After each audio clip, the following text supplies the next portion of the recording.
आपण सर्वांना आनंद विनंती आहे, कृपया आपण सर्वांनी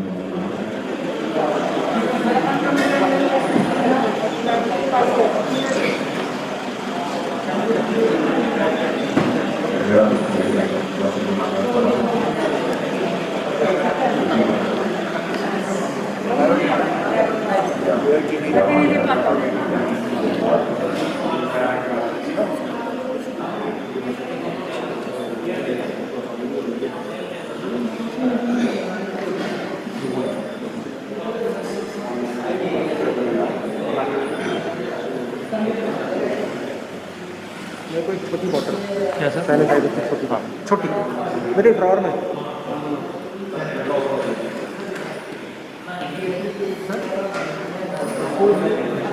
स्वागतम आजच्या ध्वजारोहणाच्या कार्यक्रमासाठी तुमचे मान्यवर सभासद आदरणीय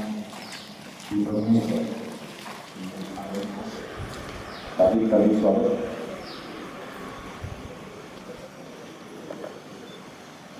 उपस्थित सर्व मान्यवर विनंती आपण समापन व्हावे.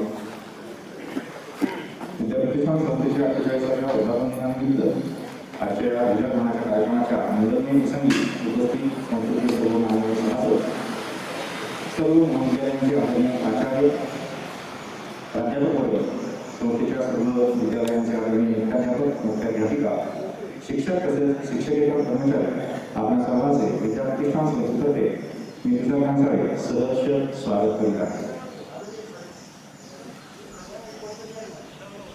संस्थेचे आदरणीय उपाध्यक्ष ॲडव्होकेट अशोक वासुदेव प्रभुणे सर यांना मी विनंती करतो की आपण आपल्या शुभ हस्ते ध्वजारोहण करा.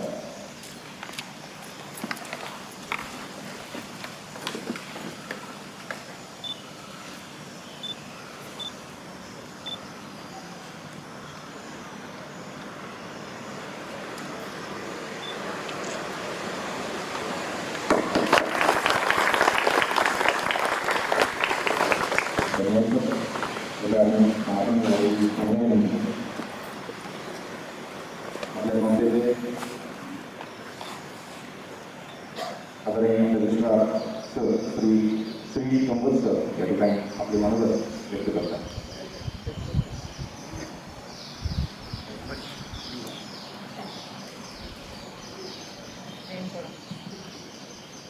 Very good morning to all of you. Can you hear me at the back?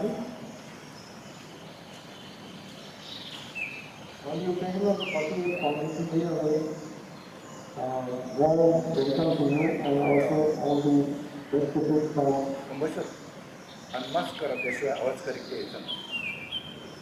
the Nagapuri.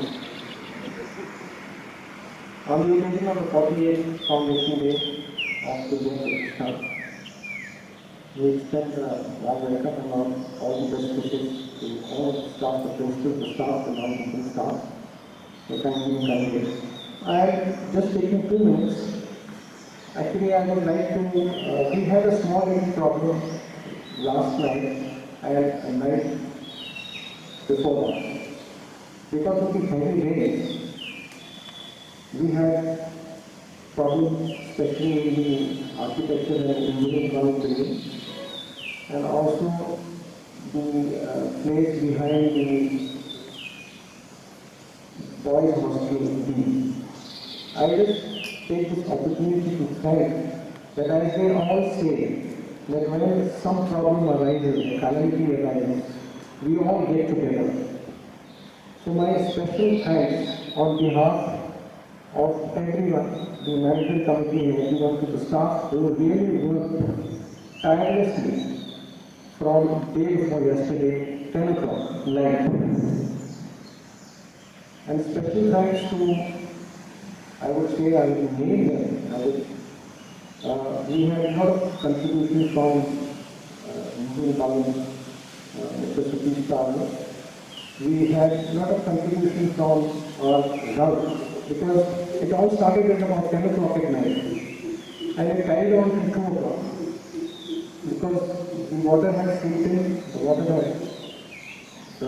rushed back into the building, and there was small short circuit also. This was because of the water. Timely action taken by everyone. I would also thank the BBU staff. At that time, the BBU staff, Kadam was there. Though he himself got stuck, but he was on the spot all night. Another thanks to our rector, Sanjay Sikhle, who was there because he gave me a completion report at 1:30 at night. Because we had asked him to do the audit of all the buildings, where we could open the buildings so that we can check on where there is no water inside, and also the places where there is electric connections are there, because we were fearing that this may spark some electric problem and they may lead to fire. So, and then the same thing happened yesterday morning because we were working, the staff was working right from morning 6 o'clock, because I got a call, the gentleman Kapil came to me at 6 o'clock that the wall has washed away. So right from 7 o'clock onwards in the morning, and I believe you me, it not even finished, it got over I think at about 5 to 8 in the morning. Because there is water everywhere. So my special thanks to the whole staff, right from Satish Tawri, Rao, Gaikwad, DVP Kadam, DVP Satish, Singh.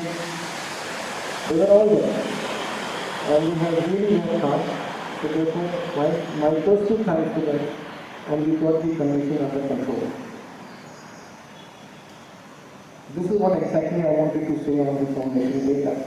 Indeed, we are a great family, and we all got together to fight this, whatever we had gone from day to yesterday. We still have another day for the rains. I am still keeping my fingers crossed.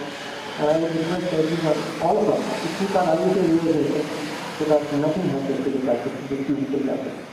Once again, a special celebrations and special thanks, especially best wishes to all of you. Thank you. Jai Hind, Jai Maharashtra. धन्यवाद sir. यानंतर संस्थेचे उपाध्यक्ष आदरणीय advocate Raghuvansh sir यांना मी विनंती करतो की आजच्या या आनंदाच्या दिवशी आपण आम्हा उपस्थितांना मार्गदर्शन करावे.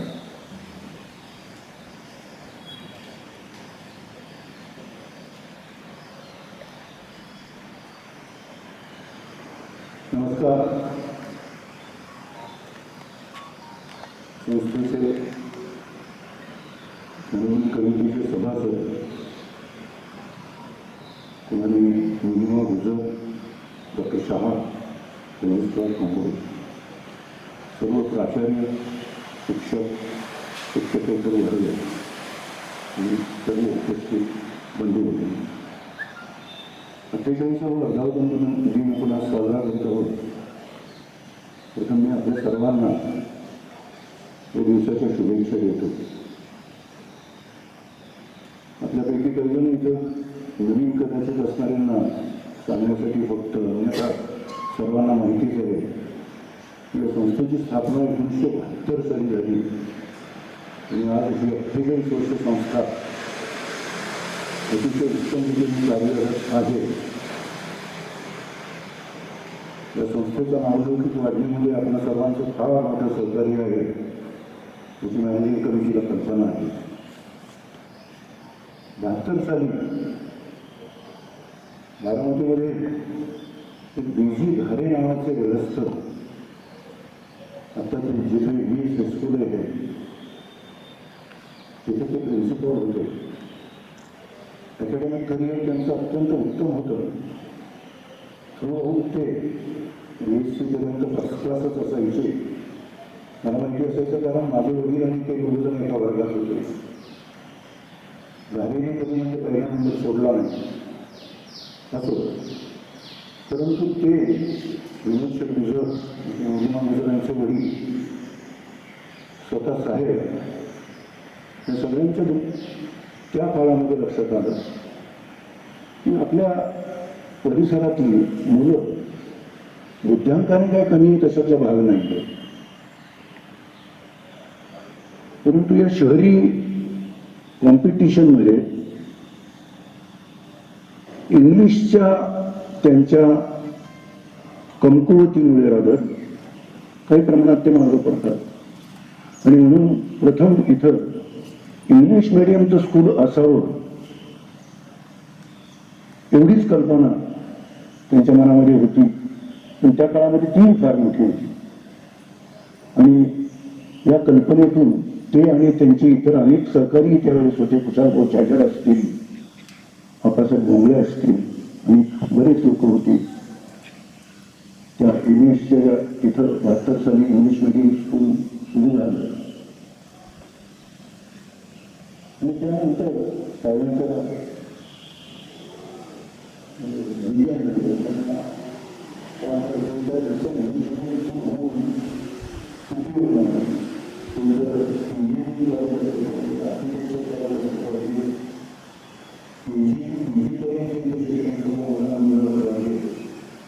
त्या दृष्टिकोनातून हा सर्व परिसर त्यांच्या विजनमुळे उभा राहिलेला आपण पाहतो आहोत.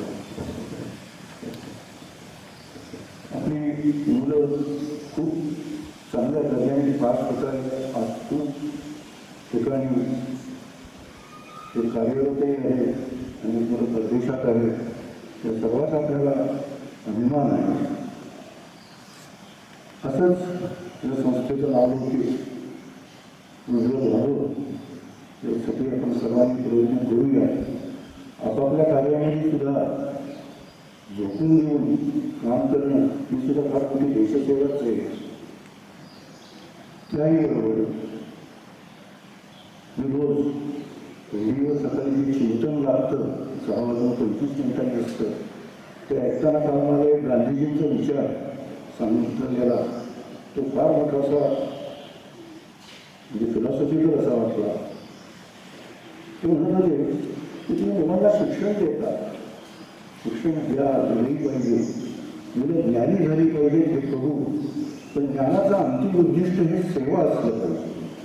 आणि त्या दृष्टिकोनातून मुलांचं चारित्र्य, मुलांची नीतिमत्ता कशी घडेल याकडे शिक्षकांनी लक्ष देणं अत्यंत गरजेचं आहे. असो आपल्या सर्वांना परत शुभेच्छा. धन्यवाद. धन्यवाद सर. या कार्यक्रमाच्या निमित्ताने आपण जी या ठिकाणी इच्छा व्यक्त केली त्यासाठी आम्ही सर्वजण निश्चयाने प्रयत्न करू. जागेवर उभे राहतो.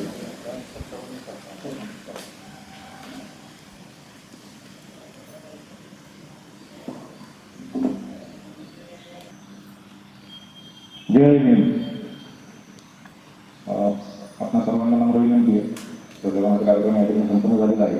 बाजूलाच मराठीमध्ये आपल्या सर्वांसाठी तसेच चहाची व्यवस्था आपण सर्वांनी त्या ठिकाणी त्याचा आस्वाद घ्यावा आणि पुढच्या कार्यक्रमासाठी VIP सभागृहामध्ये आपण सर्वांनी उपस्थित राहावे.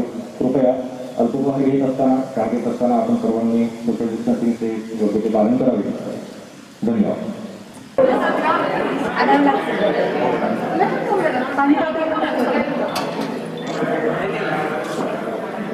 पहिला मला तुझा टच करतो.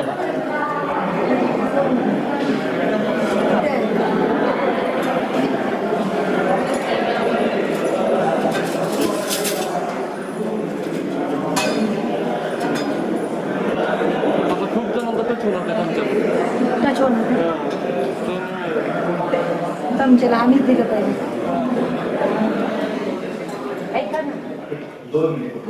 सर्वांना विनंती आहे कृपया आपण स्थानापन्न व्हावे.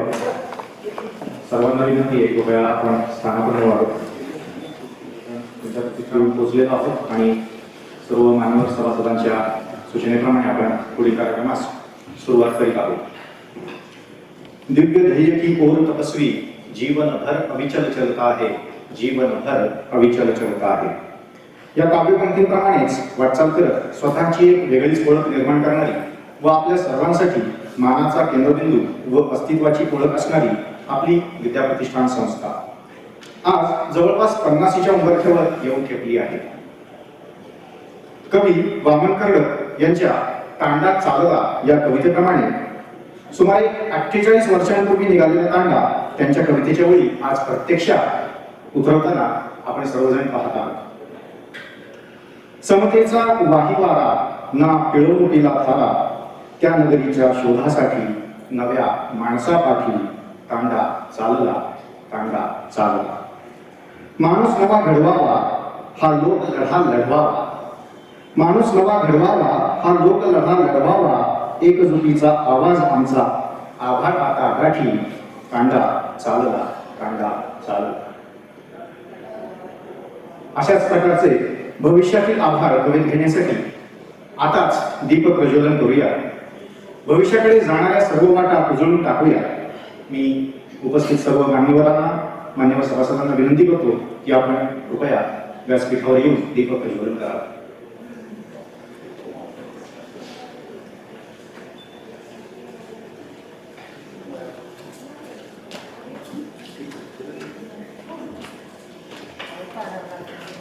आदरणीय तरुण सर, डॉक्टर आयुष शाह या ठिकाणी आजच्या कार्यक्रमाचे दीप प्रज्वलन करत आहेत आणि कार्यक्रमाच्या दुसऱ्या टप्प्यास आपण सुरुवात करू.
आपण पुढील कार्यक्रमास सुरू करत आहोत.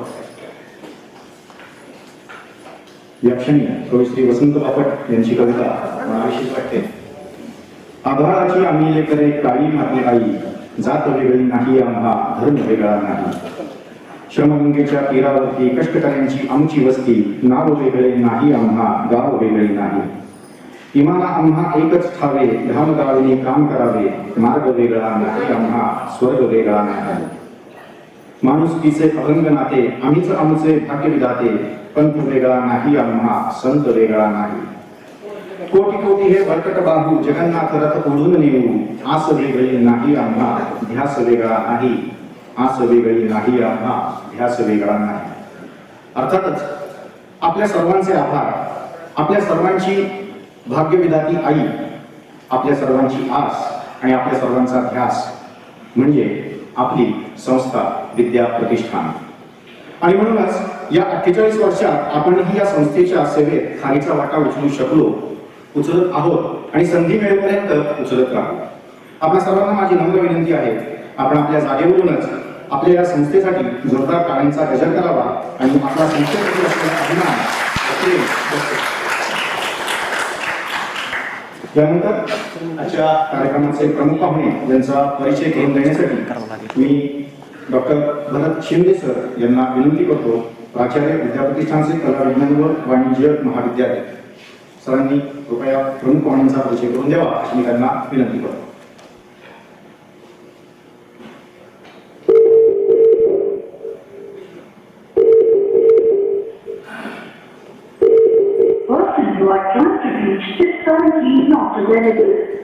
आपण जीवन बरोबर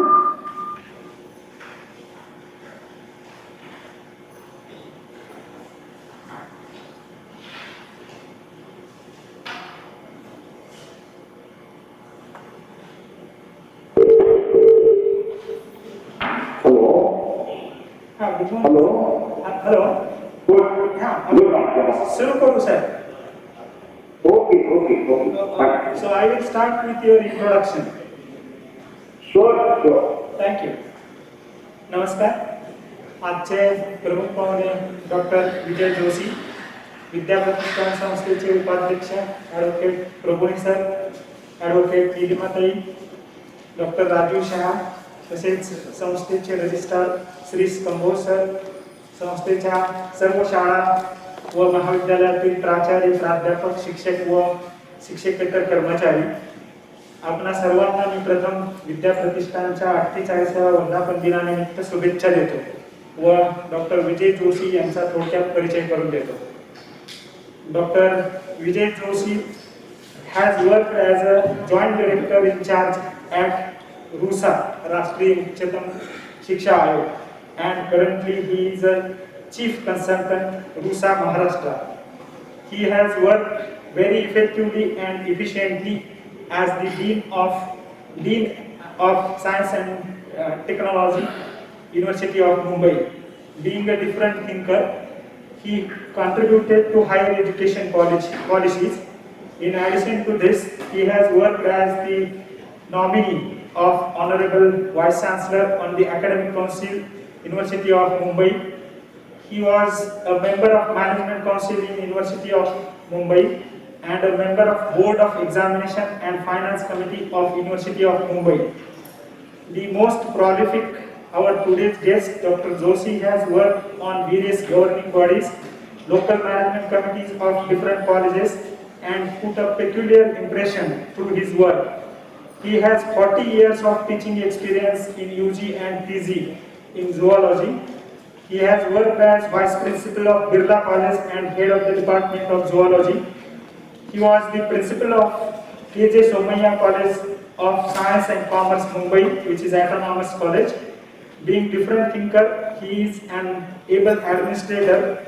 Under his stewardship, Somaiya College has garnered major grants and started new innovative programs. Under his able leadership, the Somaiya College became one of the premier institutions of higher education. Somaiya College received various accolades during his tenure. Somaiya College has received Star College status, the Best College Award by University of Mumbai under Urban category, and the most prestigious status, that is College with Potential for Excellence by UGC. The most praiseworthy facts are that he has travelled extensively to various countries as a researcher and as an academician. He has presented and published many research papers. He has written articles in newspapers and magazines. He has rare distinction working on various committees like Exam Reforms Committee. He is worthy to be admired as a creator, as he has helped to establish first cluster university in the country. He has contributed Maharashtra State's higher education policies. The most distinguishing thing is that he is self-proclaimed ambassador of academic autonomy and has assisted many colleges during their transition to autonomy. He was convener of Indian Science Congress and co-convener of Core Committee of Indian Youth Science Congress held at University of Mumbai. The most applicable fact is that he has immense creative talent and directed television serials, advertisements and popular commercial plays.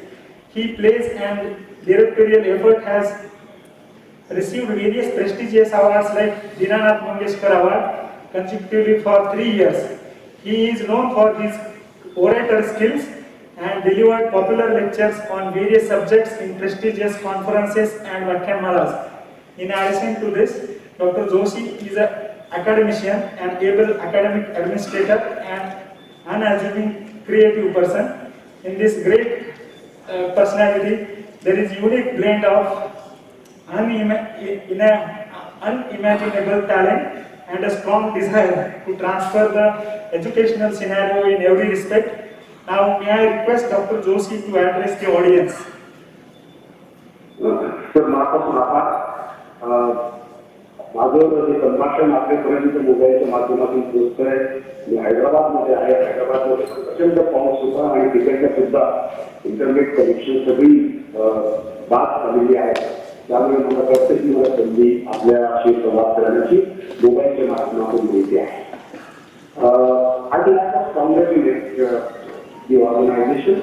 मी आपल्या सगळ्यांचं मनपूर्वक अभिनंदन करतो की 48 वर्षाचा हा प्रवास हा इतका सुंदर, इतका आक्रमी, इतका जोरदार, इतका यशस्वी आपण सगळ्यांनी केला आहे. कुठल्याही महाविद्यालयाचा संस्थेचा स्थापना दिवस याचा आपण मागे केलेल्या कामाचं निर्माण करणं. We must cherish what we have achieved in the past. We must also think what has gone wrong. We must also appreciate the great appreciation of the work the organization has done. आणि त्याबरोबर हे विभागावर करत असताना मागच्या वाटचालीमध्ये वेगळे आपण उत्तम केले आहे त्या सगळ्या उत्तमाचं अंकित व्हायला हवं. पण त्याबरोबर ह्या मोठ्याची वाटचाल आहे त्या वाटचालीमध्ये आपल्या संपूर्ण संस्थेची दिशा काय असणार आहे, या दिशा काय असणार आहे याचा विचार करणं मला वाटतं अत्यंत उपयोगी आहे. आणि म्हणूनच मंचावरती उपस्थित असलेल्या सगळ्या पदाधिकाऱ्यांचे जे सन्मानित पदाधिकारी आहेत मी त्यांचं अभिनंदन करतो कारण त्यांच्या अथक प्रयत्नांचे आणि माझे जे शिक्षक बंधू वर्ग समोर बसले आहेत, शिक्षकेतर कर्मचारी बसले आहेत, त्या सगळ्या शिक्षकेतर शिक्षक बंधूंच्या अथक परिश्रमामुळे ही संस्था केवळ महाराष्ट्रामध्ये नव्हे तर भारतामध्ये एक नावाजलेली संस्था म्हणून नावारूपास आलेली आहे. बरोबर तुमचं कौतुक. माझ्या संभाषणाचा एक मुद्दा असा आहे की आपण येणाऱ्या काळ कसा आहे आणि येणाऱ्या काळामध्ये आपल्या ज्या संस्था आहेत, शैक्षणिक संस्था आहेत, त्या संस्थांमध्ये कोणता आमूलाग्र बदल अपेक्षित आहे याविषयी आपल्यासमोर माझं काही विचार मी मांडण्याचं ठरवलं आहे. याच्याकडे मी म्हणालो की आता तुमच्या संस्थेची वाटचाल कशी असेल आणि त्या वाटचालीमध्ये कोणत्या टप्पे आपल्याला उलाढाल लागतील याचा विचार आपल्याला एकत्रित बसून करणं अत्यंत आवश्यक आहे. त्याबरोबर हा अत्यंत वेगाने सुरू आहे. या मानवजातीने जितका बदलाचा वेग पाहिला नाही तेव्हा कुठेही आधीच्या सिव्हिलायझेशननी तो पाहिला नाही. इतका प्रचंड बदलाचा वेग आपल्यासमोर आहे. लक्षात येईल की आता सध्या काही महिन्यांपूर्वी स्टेट एक कॉन्फरन्स अशी 2 महिन्याची स्टेट करून लागली आणि आता तसं आपण एखाद्या ठिकाणी प्रवासाला जातो तसं स्टेटमध्ये सुद्धा प्रवास करण्यासाठी लोकांच्या अंगाला आलेले आहे. मशीन हा बिकम स्मार्टर दॅन ह्युमन. जसं हे रुजन नावाचं जे फिशॉलॉजिस्ट आहे त्याचं म्हणणं असं आहे की आजच्या क्षणी मानव जातीचं आयुष्य आहे की ही machine will become more smarter than human. आमचा युवा महाराष्ट्र म्हणतो की माणसाचं मेंदू हॅक करण्याची पद्धत आपल्या सगळ्या सोशल मीडियाने AI काढलेली की कॉम्प्युटेशनल स्पीड आणि बायोटेक्नॉलॉजी रेग्युलेशन आणि AI इतक्या वेगाने बदलत की त्यामुळे नॉनसेन्स लोकांची जमात आपण निर्माण करतो ज्यांना या सगळ्या व्यवस्थेमधून आपल्याला भाग करायला लागेल. आपल्या सगळ्या विद्यार्थ्यांना आपल्या सगळ्या समाजाला अशा पद्धतीनं भाग करायचं की त्यांच्या पदरात योग्य ते भाग टाकायचं जेणेकरून त्यांचा पुढील वाटचाल जी आहे ती उत्तम पद्धतीने होईल. आता शैक्षणिक संस्थेला विचार करावा लागेल. वातावरणात काही प्रकारचे बांधलेले आहे अशा एका वेगळ्या व्यवस्थेमध्ये आपण आता आलेलो आहे. आपण ही जी खातो स्पीड आहे त्याच्याशी जुळवून कसं केलं हा सगळ्यात महत्वाचा प्रश्न आपल्या सगळ्यांच्या समोर आहे. आणि त्यामुळे दुसऱ्या बाजूला आपण जर शैक्षणिक व्यवस्थेकडे पाहिलं तर ते बेनिफिशियल इकॉनॉमिक आणि सोशल रिटर्न्स असतील. It's a continuous increased demand for participation in higher education and education as well. But people see there are gaps, there are skill gaps. म्हणजे आत्ताचा आपला पदवीधर आहे तो पदवीधर नोकरी करण्यायोग्य आहे का असा प्रश्न आज आपल्याला सगळेजण विचारतात. कारण त्याचे सर्टिफिकेटाबरोबर त्याचे येणारे जे स्किल्स आहेत ते कुठे मॅच होत नाही. हा सगळ्यात मेजर कन्सर्न हा हायर एज्युकेशन व्यवस्थेमध्ये आहे. केवळ हाच नाही शालेय एज्युकेशनमध्ये सुद्धा या पद्धतीचा विचार आपल्याला करावा लागेल. त्याबरोबर कॉस्ट ऑफ टर्शरी एज्युकेशन वाढत आहे. म्हणजे ते इकॉनॉमिक आणि social foundation of higher education slowly eroding. उच्च शिक्षणावर पण एकत्रित शिक्षणावर विद्यार्थ्यांचा विश्वास चालवायची आहे अशा पद्धतीची भावना आज आपल्याला मिळून दाखवली आहे. आणि त्याबरोबर स्किल अँड क्वालिफिकेशन याची सांगड होत नाही त्याचा विचार आपल्याला करावा लागेल.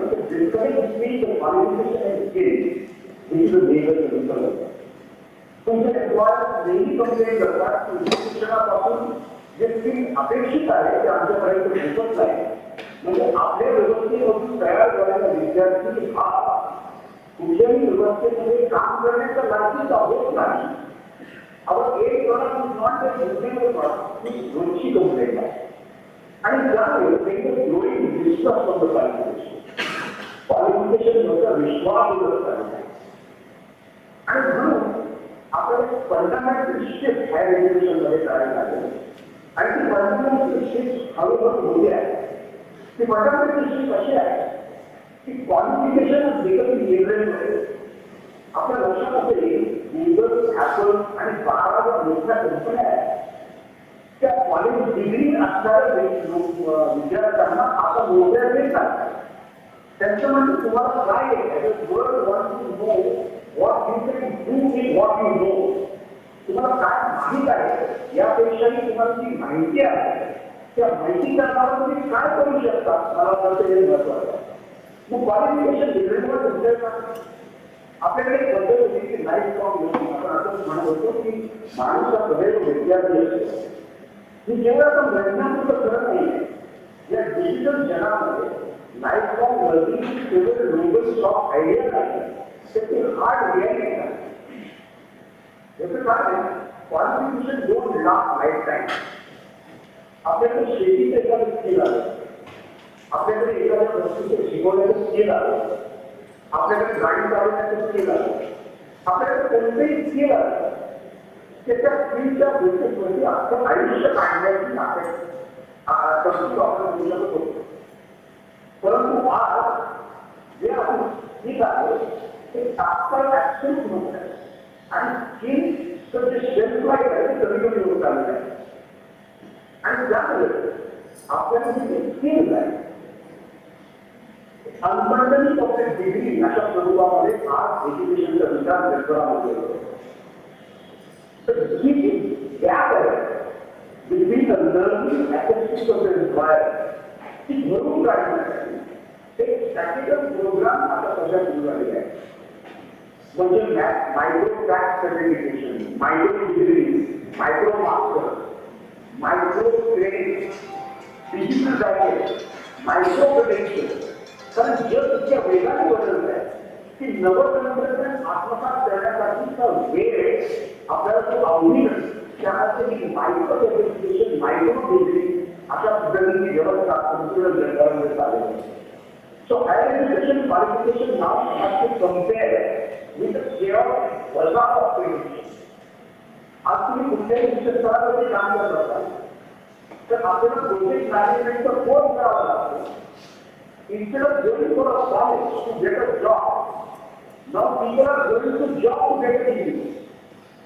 म्हणजे आधी कॉलेजमध्ये जाऊन डिग्री घ्यायची, जॉब करायचा, याच्यावरती आधी जॉब करायचा आणि जॉब करता करता काहीतरी शिकायचं. अशा पद्धतीची नवी व्यवस्था आज अस्तित्वात आहे. जर आपण 15 सगळ्यात मोस्ट व्हॅल्युएबल सर्टिफिकेशन लिस्ट पाहिली तर Google certification program of cloud architecture, certification solution of architecture, certification information security management, certified in risk and information system control, certified information system security professional, certified information system auditor, project management professional. अशा पद्धतीची एक सर्टिफिकेशनची प्रचंड मोठी यादी आपल्या डिग्रीच्या बरोबरीने आपल्याला द्यावी लागेल की जो नव्या धर्माची वेगळ्या पद्धतीची विचार करायची जे आपल्याला माहिती आहे त्या पलीकडे जाऊन आपल्या विद्यार्थ्यांना एक उत्कृष्ट अशी सर्टिफिकेशन किती द्यावी लागेल. डिक्लाइनिंग व्हॅल्यू असतील आणि म्हणून वर्ल्ड इकॉनॉमिक फोरम जर आपण वाचला तर आपल्या लक्षात येईल की 75 मिलियन जॉब जे आता अस्तित्वात आहेत ते पुढल्या येणाऱ्या 3 ते 4 वर्षामध्ये देशाची होणार आहे. आणि त्याऐवजी 133 मिलियन जॉब वेगळ्याने क्रिएट होणार आहेत.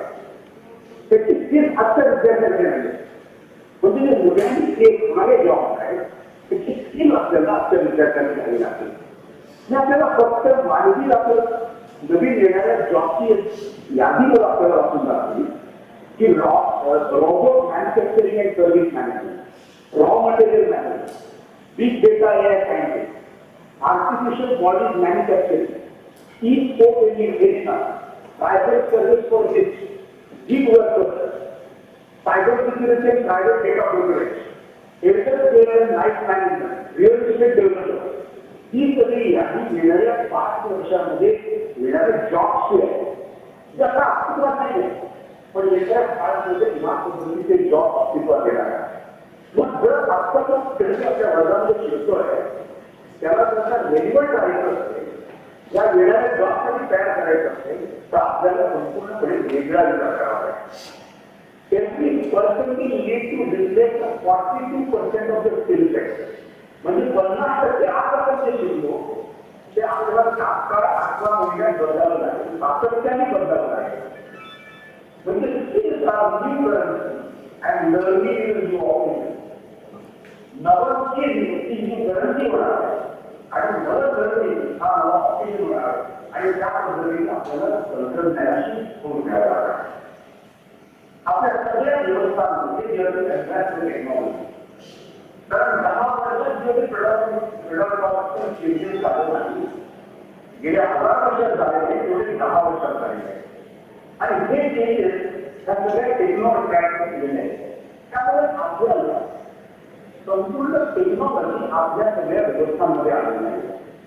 मग ती स्टुडंट रिलेशनशिप मॅनेजमेंट असू दे, एआय ड्रिव्हन चॅटबॉट असू दे, blockchain technology for academic record management असू दे, एक्झाम मॅनेजमेंट असू दे.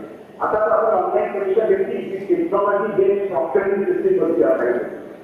म्हणजे परीक्षा पद्धती बदलायला लागली. जे ज्या पद्धतीने आपण शिकवतो ते बदलायला लागले आणि तंत्रज्ञानाचा वापर आपल्याला सगळीकडे करावा लागेल.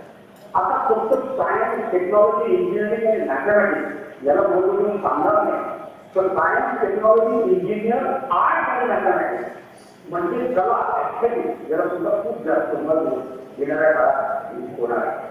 त्यांना आपण VR आणि VR आर्टिफिशियल रियालिटी आणि व्हर्च्युअल रियालिटी याचा वापर करून शाळांमध्ये सुद्धा आपल्याला शिकवावं लागणार. त्याला आपण इनोव्हेशन लर्निंग म्हणतो, सिम्युलेशन लर्निंग म्हणतो. अशा पद्धतीच्या टेक्नॉलॉजीचा वापर आपल्याला केवळ महाविद्यालयामध्ये ते शालेय शिक्षणामध्ये सुद्धा आपल्याला करावा लागणार. पुन्हा असं आहे की मोठ्या टेक्नॉलॉजी फर्म आपल्या इन्स्टिट्यूशनच्या बरोबर कार्य करते आणि ग्रेट ब्रँडिंग क्रिएट करतील अशा पद्धतीचा विचार हा सगळीकडे मांडला जातो. नॅशनल एज्युकेशन पॉलिसी नवी येते त्याच्यामध्ये integration of professional academic stream जे आहे शालेय शिक्षणापासून प्रोफेशनल आतमध्ये आणलं. कारण आपण प्रोफेशनल शिक्षण ह्या मूळ व्यवस्थेपासून नाम ठेवलं आणि ते नाम ठेवलं आपल्याला अशी परिस्थिती निर्माण झाली की आपल्याला इलेक्ट्रिशियन मिळत नाही, नंबर मिळत नाही पण काम मध्ये ग्रॅज्युएट मार्कातून रस्त्यावरती मिळतात. त्यामुळे आपण व्होकेशनल एज्युकेशन आपल्या मेन स्ट्रीममध्ये आणलं आणि ते शाळांपासून आणलं. मला वाटतं खूप जास्त महत्त्वपूर्ण घटना आहे आणि म्हणून effective combination of strength multiple exit point ही जी व्यवस्था एक्झिट करिक्युलमची आता नवीन एज्युकेशनमध्ये आलेली आहे ती मला वाटतं खूप जास्त महत्त्वाची माझ्या दृष्टीने आहे. अर्ली चाइल्डहुड एज्युकेशनच्या विशेषतः विचार करणारे सगळे शालेय विभागामध्ये सुद्धा शिक्षक माझं म्हणणं ऐकत आहे. त्यामुळे मला निश्चितच फक्त उच्च शिक्षणावरती बोलून चालणार नाही. So we need to focus also on a quality early childhood education.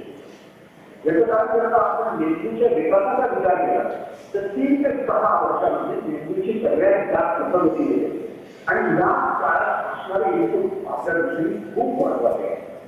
त्यामुळे आर्ट, सायन्स, कॉमर्सच्या बाउंड्री सोडून आपल्याकडे फ्लेक्झिबल स्कूल करिक्युलम आणणं आवश्यक आहे आणि त्या व्होकेशनल इंटिग्रेशन ही सुद्धा पुढच्या व्यवस्थेची वाटचाल मला वाटतं आपल्याला करावी लागणार आहे आणि ती माझ्या दृष्टीने खूप जास्त महत्वाची आहे. आपण पहिल्यांदा ऍग्रिकल्चर विभाग म्हणतो आणि ऍग्रिकल्चर डिपार्टमेंटमध्ये असताना मला म्हणजे ज्या पद्धतीने वेळेत शिक्षण संस्थेचं काम झालं त्या पद्धतीने वेळेत शिक्षण संस्थेचा विचार होता त्या विचारामध्ये शाळेच्या बरोबर महाविद्यालयाच्या बरोबर प्रचंड एकच ध्वनी हे सगळे असायचे आणि अण्णांनी त्याप्रकारे विचार केला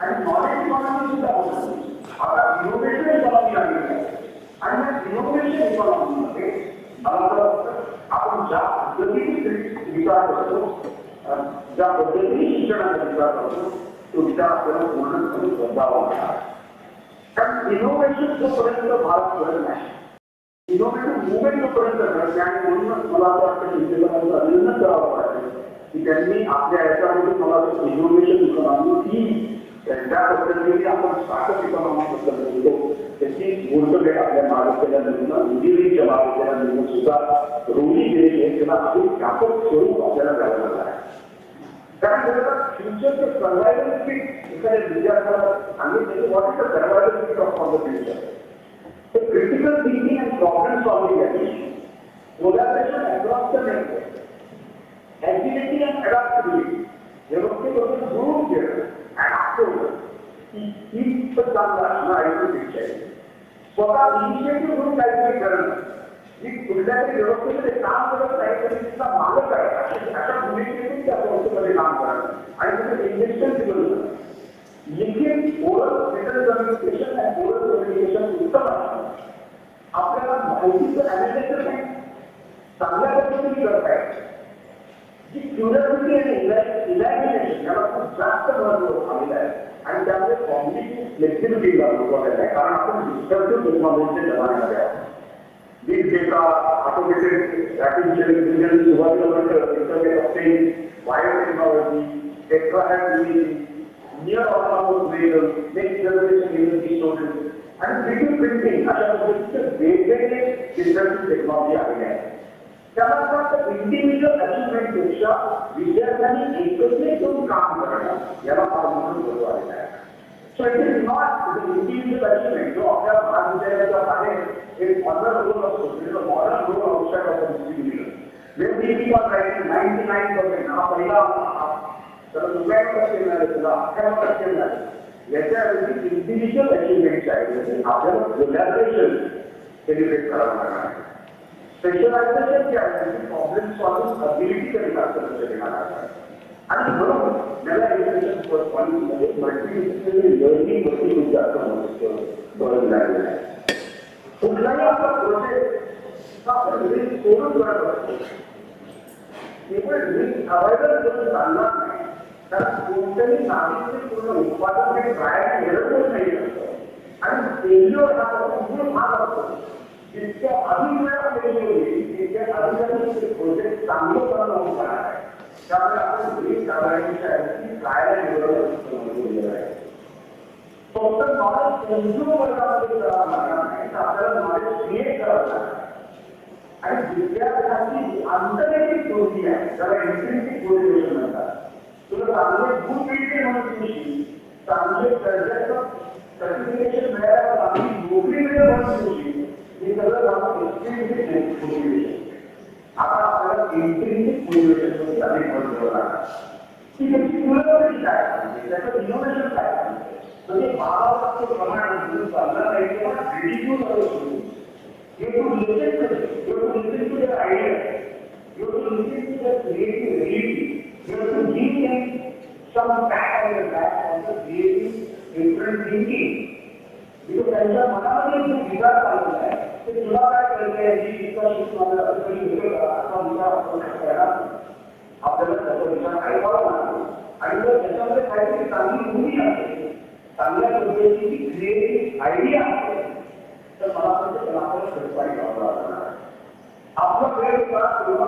आपण म्हणायचं की पब्लिक ऑफ पेरिश आताची जी वेळ आहे त्याला आपल्याला असं म्हणावं लागेल की दोन पब्लिश राईट नाव patent and flourish.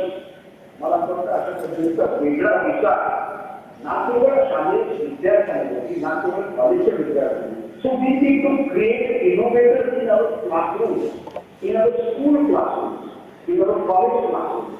And so we have to build what is called as an innovation mindset. हा innovation mindset कसा आहे हे तुला दिल्या गेल्याशी तू परीक्षेमध्ये हो, तुला मार्क मिळतील आणि तू नोकरी कर. आपला विद्यार्थी ग्रोथ इन स्पाइट ऑफ जो जेव्हा बाहेर व्यवस्थेमध्ये जातो तेव्हा आपल्या स्वतःच्या आत्मविश्वासाची जो उच्च पदावर असतो ती तेव्हा थिओरी वर्गांमध्ये बांधून दिलेली असते. काहीपेक्षा जास्त वर्करवरती होतो. याचं कारण आपल्या विद्यार्थ्यांमध्ये इनेट ॲबिलिटीज असतात. त्या इनेट ॲबिलिटीजचा जितका वाव जास्त मिळेल तितका तो फुलत जातो. म्हणून एखादा ऑर्डिनरी विद्यार्थी जेव्हा परदेशी जातो तेव्हा तो उत्तम करतो काम. याचं कारण त्याला त्या पद्धतीचं वातावरण तिथे मिळत असतं. तसं वातावरण आपल्या महाविद्यालयातून आपल्या शाळांमधून आपल्याला आता द्यावं लागेल. आणि तर लोक म्हणतात तुमचे इनोव्हेशन कुठे आहे, where is your make in India product. आपला विद्यार्थी हा एमएनसी साठी जेव्हा तुम्ही सिलिकॉन व्हॅलीमध्ये जाता तिथे सगळे आपलेच विद्यार्थी तिथले सीईओ असतात आणि उत्तम पद्धतीने इनोव्हेट करत असतात. किंवा सगळ्या एमएनसी आपल्याकडे शॉप करतात. बेंगलोरमध्ये, हैदराबादमध्ये, मुंबईमध्ये, दिल्लीमध्ये, गुरगावमध्ये. आणि आपल्या विद्यार्थ्यांकडनं कमी पैसे देऊन इनोव्हेशन करून घेतात. इनोव्हेशन मात्र त्या एमएनसीच्या नावावर लागतं. आता वेळ अशी आहे की आपण त्यांना इनोव्हेशन चॅलेंज देऊ. नॅशनल इनोव्हेशन फाउंडेशनच्या माध्यमातून, स्टार्टअप इंडियाच्या माध्यमातून, इन्क्युबेशन अँड इनोव्हेशनच्या माध्यमातून आपल्या विद्यार्थ्यांचा इनोव्हेटिव्ह माइंडसेट तयार करणं ही पुढच्या काळाची गरज आहे. जी आपल्यासारख्या संस्थेच्या प्रत्येक संस्थेमध्ये अशा पद्धतीची व्यवस्था आपल्याला निर्माण करावी लागणार आहे. आणि तर आपण संपूर्ण जगाच्या पुढे राहू. कारण आमचा विद्यार्थी कुठल्याही जगातल्या इतर विद्यार्थ्यांपेक्षा कमी नाही. मी नेहमी म्हणतो black D of learning black market of learning. तुम्ही तुमच्या वर्गात गेलं नाही तर तुमच्या अपरोक्ष विद्यार्थी बाहेर जाऊन हे शिकणार आहे. त्यामुळे ते आपल्यालाही काही आपल्या संस्थांमधनं, आपल्या शैक्षणिक संस्थांमधनं आपल्याला द्यावं लागणार आहे. आणि मला फक्त तो एक महत्त्वाचं आहे. आणि त्यासाठी सगळ्यात महत्त्वाची कोणतेही काम मला कोणती तरी पॉलिसी करणार नाही. नॅशनल एज्युकेशन पॉलिसी केवळ पॉलिसी डॉक्युमेंट आहे. त्याचं रिअलायझेशन जर करायचं असेल तर आपल्याला डेडिकेटेड लीडरशिप करावी लागेल. कोणत्याही इनोव्हेशनच्या मध्यावरती शिक्षक असतो. कोणत्याही चळवळीच्या अग्रभागी तुम्ही शिक्षक होता. आज तो शिक्षक अग्रभागी दिसत नाही. आणि मला असं वाटतं कोणत्याही संस्थेमधली लीडरशिप जी असते ती तुम्हाला साथ देईल, मार्गदर्शन सगळं उपलब्ध करून देईल. पण जर कोणत्याही पद्धतीने इनोव्हेशन आपल्याला घडवलं आहे तर मला असं वाटतं की शिक्षकाची रेडिएशन लीडरशिप ही सगळ्यात महत्त्वाची. आणि म्हणून मला वाटतं की आता एक स्टँडर्डायझेशन जे आहे त्या मॉडेलवर बेस्ड आहे. आपल्याला नवीन ऑर्गनायझेशन स्ट्रक्चर होत राहतात. ज्याला आपण ओपन सोर्स लीडरशिप म्हणतो. ज्याला एक लर्निंग माइंडसेट असावा असतो. त्याला आंतरप्रिन्युअर गाईड असावा असतो. त्याला ग्लोबल प्रेसिजन असावा असतो. त्याच्याकडे ॲग्रिलिटी असावी लागते. आता त्याच्याकडे ॲग्रिलिटी त्या लीडरशिपमध्ये असावी लागेल. आणि teacher is a part of the daily transformation which will happen. So I would request the management of the organization, the capacity of the building of the teacher should be at the prime most important, because there are higher kind of programs त्यामुळे आपल्याला शिक्षकांच्या कदाचित वेळेचा विकास सातत्याने करावा लागेल.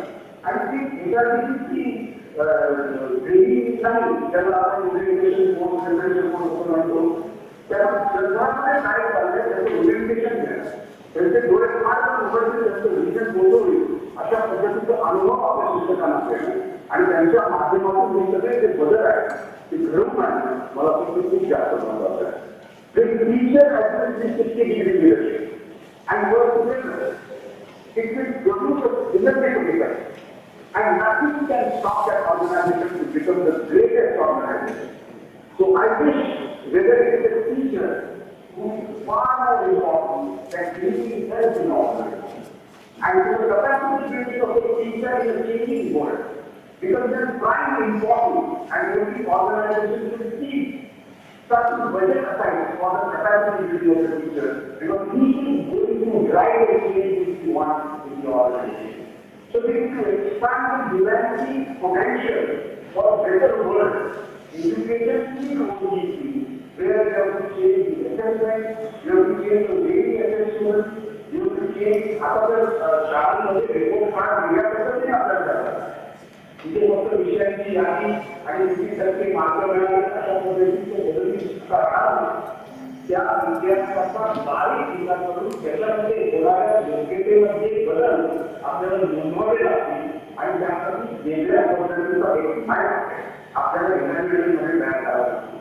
मला तर मला आवडेल की 55 अशा इव्हॅल्युएशनच्या पद्धती आहेत. त्यापैकी केवळ एकच पद्धत आपल्या महाविद्यालयामध्ये फक्त 4-5 पद्धती आपल्या महाविद्यालयामध्ये वापरल्या जातात. मला फक्त वेगळ्या इव्हॅल्युएशनच्या पद्धती आपल्याला वापराव्या लागतील. आणि नंतर आपल्याला नवीन हा जो पॅन्डेमिक आपल्याकडे झाला आता गेल्या दशकामध्ये आपण असं अनेक पॅन्डेमिक बसवलेले आहेत. असं नाही की गेल्या दशकामध्ये जवळजवळ 9 ते 10 पॅन्डेमिक आपण बसवले आहेत. आणि संपूर्ण ह्युमन स्पिरिट जे आहे ते इनडॉमिनेबल स्पिरिट आहे. कुठल्याही अडचणीवरती मात करून आत्ताची व्यवस्था आपला वापर खरं तर शिक्षणामध्ये बदल फार पावलं होतात. परंतु या पॅन्डेमिकमुळे ज्या पद्धतीने आपण टेक्नॉलॉजी वापरतोय त्या पद्धतीने आपल्या विद्यार्थ्यांपर्यंत पोहोचण्यासाठी आपल्या शिक्षणापर्यंत पोहोचण्यासाठी तंत्रज्ञानाचा आपल्याला वापरायला आपण करतोय. मला असं वाटतं बदल फार महत्वाचा आहे. आणि कोविड नंतर आपल्या सगळ्या क्वालिटी आणि प्रोसेस बदलायला लागतील आणि ऑनलाईन एज्युकेशनचा फार मोठ्या प्रमाणात आपल्याला विचार करावा लागेल. न्यू नॉर्मल जे आहे त्याच्यामध्ये आपल्याला protection protocol, zero waste tolerance आणि विद्यार्थ्यांची प्रायोरिटी ही वेगळी ही मला असं महत्वाचं आहे. आणि त्यासाठी ही नवीन शिक्षकांची क्वालिटी आलेली आहे, नवीन नॅशनल एज्युकेशन क्वालिटी आलेली आहे. त्या क्वालिटीचा व्यापक विचार आपल्या सगळ्यांना करावा लागणार आहे. त्या क्वालिटीचा विषय आपण म्हणू शकतो. त्या क्वालिटीविषयी आपल्याला चर्चा नाही. त्या क्वालिटीचा विषय आपण चांगलपणा अनेक वर्ष विचार करतो की मेजॉरिटी प्रोसेस होती ज्यांना केवळ भारतीयांना जर आणि इंग्रजी बोलणारा म्हणून करायचं होतं की नेपाळला बोलून नव्या युगाला सामोरं जाण्यासाठी एका वेगळ्या आदर्श व्यवस्थेची आपल्याला निर्मिती करावी लागेल. तरच भारत येणाऱ्या काळात महासत्ता होऊ शकतो. आणि ती महासत्ता जर भारताने व्हायचं असेल तर प्रिझर्वेशन, प्रेसिजन, इनोव्हेशन, कंपॅशनेट अप्रोच, संपूर्ण समाजाला इन्क्लुजन एकत्र घेऊन आणि अडॅप्टिव्ह अशा पद्धतीची शिक्षण व्यवस्था आपल्याला तयार करायला लागेल. आणि ती शिक्षण व्यवस्था तयार करण्यासाठी मी आपल्या सगळ्यांना मनापासून शुभेच्छा देतो. आपल्या सगळ्यांना हे 4 विचार मी आपल्यासमोर मांडले की इनोव्हेशन इकॉनॉमीमध्ये आपल्या महाविद्यालयामध्ये इनोव्हेशन माइंडसेट असणारा विद्यार्थी कसा काय करणं, ॲसेसमेंटच्या नव्या पद्धती आपण कशा निर्माण करणं, त्याबरोबरही आपण कशा पद्धतीने तुम्ही त्या व्यक्तीशी बोलत आहात त्याने कशा पद्धतीने आपल्याला वेगळ्या पद्धतीची विवेचन तयार करावी लागेल. आपल्याकडे ज्या पद्धतीचे टेक्नॉलॉजी ट्रेंड आहे ते पाहून आपल्या टेक्नॉलॉजी करावं लागेल. नवीन येणारे जे स्किल्स आहेत त्या नवीन येणाऱ्या skills micro degree, micro qualification, micro masters, micro credit अशी व्यवस्थित बरोबर आपल्याला करावी लागतील. लाईफ ऑफ लर्निंग करावं लागेल. आणि मला वाटतं या पद्धतीने जर आपण विचार केला तर ही नवीन जी व्यवस्था आहे जगाची नवीन व्यवस्था अस्तित्वात येते आहे त्या व्यवस्थेचा एक पाईप आणि एक भाग आपण होऊ. आणि मग आमच्या तरुणाला कोणत्याही जगामध्ये कोणत्याही तरुणाशी स्पर्धा करता येईल आणि भारताला महासत्ता बनवण्यासाठी कोणी रोखू शकणार नाही अशा पद्धतीचा तरुण निर्माण करण्याची पूर्ण जबाबदारी आपल्याकडच्या सगळ्यांना मोठ्या आणि शिक्षण व्यवस्थेमध्ये येऊन पडलेली आहे. आणि मला खात्री आहे विद्यापीठांसाठी संस्थांनी नेहमी या सगळ्या संघाचा अभिमान आहे. पण आपल्याला त्यांची निर्माण करावी लागतील. त्यांच्याकडे बघून जग आपल्या व्यवस्था सुधारत राहील आणि मला वाटतं नेहमीप्रमाणे ज्या सगळ्या गरजांचा अग्रभाग दिला एक नवीन शैक्षणिक आयाम एक नवीन शैक्षणिक व्यवस्था ही काळानुरूप होते, काळानुरूप असेल, रेलिव्हंट असेल आणि आपल्या विद्यार्थ्यांना येणाऱ्या काळामध्ये ज्या पद्धतीची शिक्षणाची अपेक्षा त्यांच्याकडे आहे त्यांच्याकडे जे ऍक्टिव्हेशन आहे त्या ऍक्टिव्हेशन त्यांच्या प्रतिनिधित्वाचं पाणी मागून ते इनोव्हेटिव्ह भारत ते संपूर्ण व्यवस्था इनोव्हेशनच्या माध्यमातून बदलून टाकण्याचं सामर्थ्य विद्याप्रतिष्ठानसारख्या संस्थेमध्ये आहे. आपल्या सगळ्यांना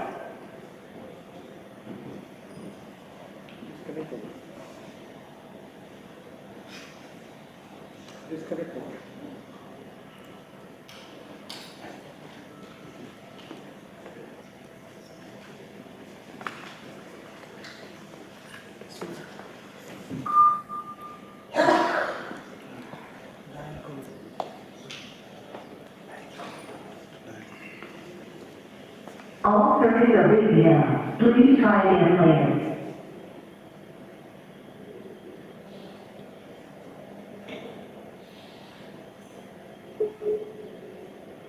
The number you dialed is incorrect. खूप खूप शुभेच्छा देतो. मला आपल्याला सगळ्यांची संवाद करण्याची जी संधी आपण उपलब्ध करून दिली त्याबद्दल आपल्या सगळ्यांचे मनपूर्वक आभार मानतो. पुन्हा कधीतरी दिसताना या व्यवस्थेविषयी बोलण्याची संधी मला नक्की प्राप्त होईल अशी आशा करतो. कारण कसं झालं की एक 30-35 मिनिटाचा कालावधी म्हणजे हा सगळा विषय व्यापक पद्धतीने मांडण्यासाठी फार कमी असतो. पण तरी सुद्धा मी एका व्याख्यानामध्ये एका सूत्रबद्ध स्वरूपामध्ये आपल्यासमोर या मुलांच्या माध्यमातून ही व्यवस्था मांडण्याचा प्रयत्न केला. मला तर निश्चित वाटतं की विचार प्रवर्तक अशा पद्धतीचा विचार आपल्यासमोर मी मांडला आहे. निश्चितच आपण या सगळ्याचा विचार करावा आणि नव्या व्यवस्थेचं निर्माण आपण करावं अशी आपल्या सगळ्यांना मनपूर्वक विनंती करतो. पुन्हा एकदा शुभेच्छा देतो आणि आपल्या सगळ्यांचे आभार मानतो. धन्यवाद. Thank you sir. आपण खूप उत्कृष्ट उद्बोधन केलं आणि इत्थंभूत माहिती अगदी प्राथमिक शाळेच्या शिक्षकांपासून रिसर्च इनोव्हेशनपर्यंत माहिती दिली. आणि आज आम्हाला आणखी ह्या पॅन्डेमिक सिच्युएशनमध्ये फोनवरती पण ऐकायला मिळतं हे आज आपल्याला शिकायला मिळालं. मी विनंती करतो की आपलं आभार प्रदर्शन करावं.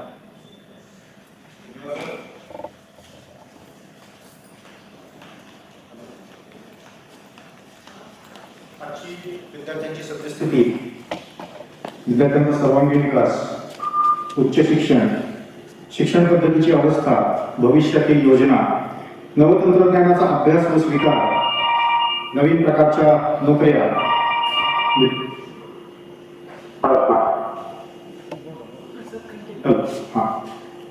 धन्यवाद सर. आपण केलेल्या मार्गदर्शनामधून विद्यार्थ्यांची सद्यस्थिती, त्यांचा सर्वांगीण विकास, शिक्षण पद्धतीची अवस्था, भविष्यातील त्यासाठीच्या योजना, नवतंत्रज्ञानाचा अभ्यास व स्वीकार, नवीन प्रकारच्या नोकऱ्या, विद्यार्थ्यांचे ज्ञान, क्षमता व त्यांना मिळणारी संधी, शैक्षणिक धोरण व त्यातील बदल हे सर्व चिंतनशील मुद्दे आहेत व भविष्यातही असतील. परंतु आपल्या मार्गदर्शनाने या सर्व मुद्द्यांवर एक नवीन प्रकाश पडला आणि आम्हा सर्वांना एक नवीन दिशा मिळाली असे या ठिकाणी मी नमूद करू इच्छितो आणि आनंद व्यक्त करतो. व पुढील कार्यक्रमाचा पुढील टप्पा म्हणजे आभार प्रदर्शन. मी सौ कुलकर्णी मॅडम यांना विनंती करतो की आपण या कार्यक्रमाचे आभार प्रदर्शन करा. नमस्कार. ऋणी आहोत आम्ही आपले, ऋणी आहोत आम्ही आपले, देतो शब्द सुमनांचा उपहार, देतो शब्द सुमनांचा उपहार. आपला अमूल्य वेळ दिलात आम्हासाठी, मानते मनापासून आभार, मानते मनापासून आभार. आदरणीय व्यासपीठ, आजच्या कार्यक्रमाचे सन्माननीय प्रमुख अतिथी तसेच उपस्थित सर्व मान्यवर, आज आपल्या संस्थेचा 48वा वर्धापन दिन. या कार्यक्रमाच्या आभाराची सुमनांजली घेऊन आपल्यापुढे मी आले. आभारी ही भावना आहे. आभार मानणाऱ्यांचे अमूल्य आहे, प्राप्त करणाऱ्यांसाठी मौल्यवान आहे. आजच्या कार्यक्रमाचे अतिथी डॉक्टर जोशी यांनी आपल्याला मोबाईलवरून नवीन टेक्नॉलॉजीचा वापर यावर अमूल्य मार्गदर्शन केले. त्याबद्दल मी डॉक्टर जोशी यांचे मनापासून आभार मानते. 48 वर्षाचा हा विद्याप्रतिष्ठान संस्थेचा वटवृक्ष प्रगती आणि विकासाच्या फुलांनी कसा पल्लवित होईल हेच आमचे कायम ध्येय आहे. कष्ट व प्रयत्नांचे खत पाणी करताना आपल्या मार्गदर्शन सावलीचा विसावा नक्कीच घेऊ. पुन्हा जोमाने कामास लागू असे मी त्यांना आश्वस्त करते. तसेच प्रत्येक वेळी पुढाकार घेणारे, आम्हाला बळ देणारे आमच्या संस्थेचे उपाध्यक्ष ॲडव्होकेट श्री प्रभुणे सर यांचेही मनापासून आभार मानते. संस्थेच्या सदस्य माननीय डॉक्टर शहा सर व डॉक्टर माननीय ॲडव्होकेट निलिमाताई गुजर यांचेही मनापासून आभार मानते.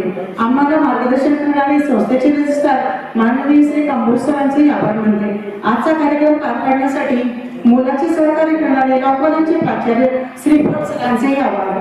तसेच कार्यक्रमात उपस्थित असणारे संस्थेच्या सर्व विभागातील प्रमुख व त्यांचे सहकारी यांचेही मनापासून आभार. बीव्हीजीचे सर्व कर्मचाऱ्यांचे आभार मानते. ज्यांचे ज्यांचे सहकार्य लाभले त्या सर्वांचे पुनश्च एकदा आभार मानते. धन्यवाद. जय महाराष्ट्र. कार्यक्रमाची सांगता राष्ट्रगीताने होईल.